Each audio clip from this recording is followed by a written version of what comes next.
Berjumpa lagi bersama kami 1000 Missionary Movement East Indonesia Channel. Dan saya Joshua Dietz akan menemani Anda dalam program Morning Devotion untuk mengawali aktivitas hari ini. Namun sebelum itu, mari kita berdoa. Bapa kami di surga, pada saat ini kami akan mendengarkan firman Tuhan. Dan biarlah melalui firman ini kami dapat lebih termotivasi. Dan biarlah dapat menjadi berkat bagi kehidupan kami. Ini yang menjadi harapan kami. Di dalam nama Yesus kami berdoa dan bersyukur. Haleluya. Amin. Saya akan berbicara banyak tentang kasih pada saat ini.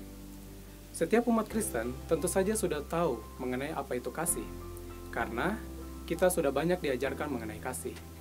Di gereja kita sudah banyak mendengar tentang apa itu kasih. Di firman Tuhan dan di dalam kehidupan kita sehari-hari pun kita sudah mendengar banyak tentang apa itu kasih.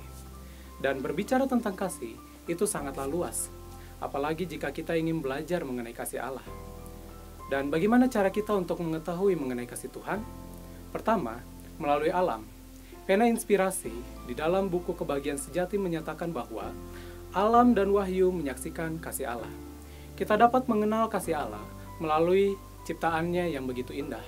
Kita bisa melihat burung-burung yang berterbangan, kita bisa melihat bunga-bunga yang begitu indah, nafas kehidupan yang kita rasakan, itu semua oleh karena Allah begitu mengasihi kita. Dan itu membuktikan bahwa Allah adalah kasih adanya. Dan yang kedua adalah melalui firman Tuhan.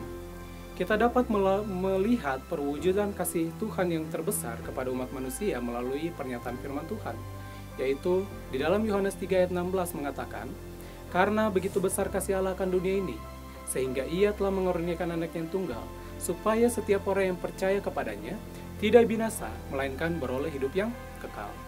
Saudara-saudara, ini adalah perwujudan kasih Allah yang terbesar, membuktikan bahwa Allah itu adalah kasih adanya, dan kasihnya tidak dapat ditandingi oleh siapapun. Kasihnya yang penuh dengan pengorbanan. Dan kita yang seharusnya sudah mati, kita yang seharusnya menerima upah dosa itu, tetapi Tuhan menggantikan kita, menebus kita, oleh karena darahnya yang telah menebus kita. Roma 6 ayat 23. Yang jadi pertanyaannya sekarang adalah, apa respon kita terhadap kasih Tuhan? Jika kita sudah mengetahui bahwa Allah sudah mengasihi kita, sekarang, apa respon kita terhadap kasih Tuhan? Firman Tuhan di dalam Yohanes 14 ayat 15 mengatakan, "Jikalau kamu mengasihi aku, turutilah segala perintahku." Tuhan berkata, jika kita mengasihi Dia, kita harus menuruti segala perintahnya. Setiap perintah yang tercantum di dalam firman Tuhan, itu yang harus kita ikuti. Saya sedikit ingin memberikan sebuah ilustrasi. Seorang suami yang mengasihi istrinya, pasti akan memberikan segala sesuatu yang dia bisa berikan untuk istrinya. Ketika istrinya meminta sesuatu, dia akan berusaha mencarinya. Dan ketika ia tidak bisa mendapatkannya, ia akan berusaha untuk mendapatkannya. Dan bagaimana respon istrinya? Jika istrinya mengasihi suaminya kembali, pasti istrinya akan melakukan juga hal yang sama untuk suaminya. Karena apa? Karena mereka saling mengasihi. Itulah suatu pasangan yang baik. Saudara-saudara, tidak sedikit orang di dunia ini yang suka memanfaatkan orang lain demi kepentingannya diri sendiri. Dan banyak orang yang sudah melakukan kebaikan bagi orang lain, tetapi dimanfaatkan oleh orang lain tersebut. Apakah kita seperti itu terhadap Allah kita? Apakah kita memiliki respon seperti itu?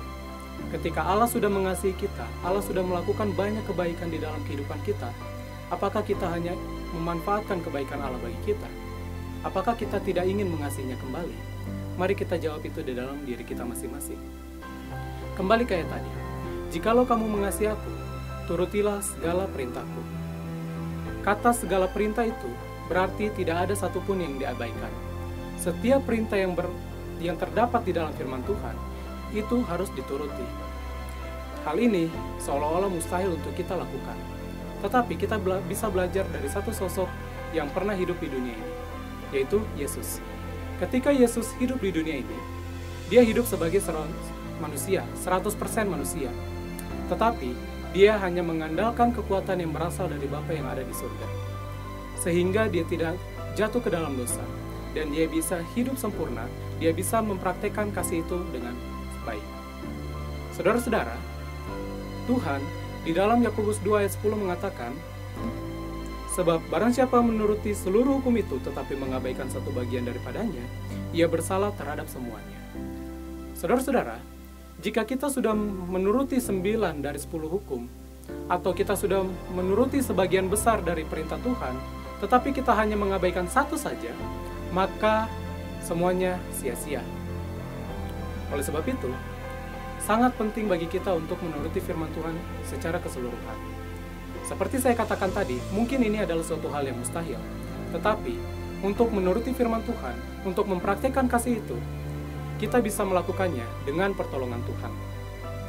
Dengan demikian, tidak ada yang mustahil untuk kita lakukan. Kita bisa mempraktikkannya dengan 100%.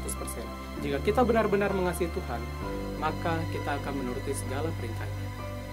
Dan Tuhan juga tidak menginginkan kita atau hati kita yang setengah-setengah diberikan kepadanya. Dia ingin sepenuhnya diberikan kepada Dia. Biarlah ini dapat menjadi motivasi kita pada pagi hari ini, dan biarlah kasih Tuhan semakin bertumbuh di dalam kehidupan kita sebagai orang Kristen. Demikianlah renungan kita pada pagi hari ini. Mari kita berdoa. Terima kasih Tuhan untuk firman Tuhan pada pagi hari ini. Tolonglah kami, ajarlah kami untuk saling mengasihi satu sama lain dan terlebih lagi mengasihi Tuhan. Inilah yang menjadi harapan kami. Di dalam nama Tuhan Yesus Kristus kami berdoa dan bersyukur. Haleluya. Amin. Selamat pagi, Tuhan Yesus memberkati.